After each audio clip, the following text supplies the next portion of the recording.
সাপের বিষ থেকে বিভিন্ন ধরনের ওষুধ তৈরি করা হয়।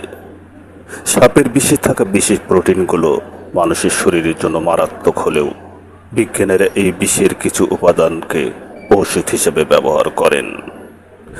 সাপের বিষ থেকে তৈরি সবচেয়ে পরিচিত ওষুধটি হলো অ্যান্টিভেনম। যখন কোনো বিষাক্ত সাপ কাউকে কামড়ায় তখন তার বিষের কার্যকারিতা নষ্ট করার জন্য এই অ্যান্টিভেনম ব্যবহার করা হয়। এটি তৈরি করা হয় ঘোড়ার মতো প্রাণীর শরীরে অল্প পরিমাণে সাপের বিষ প্রবেশ করিয়ে।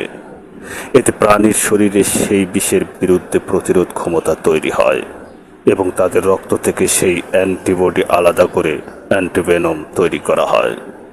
অ্যান্টিভেনম ছাড়াও সাপের বিষ থেকে আরও কিছু গুরুত্বপূর্ণ ঔষধ বর্তমানে তৈরি হচ্ছে। ভাইপার সাপের বিষে এমন কিছু উপাদান থাকে যা রক্ত জমাট বাঁধাকে প্রভাবিত করে।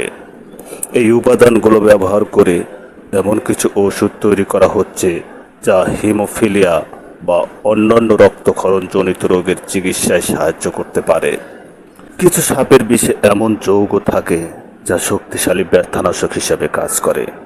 বিজ্ঞানীরা এই উপাদানগুলো নিয়ে গবেষণা করছেন যাতে অপিওয়েড মুক্ত নতুন ধরনের ব্যথানাশক ওষুধ তৈরি করা যায়।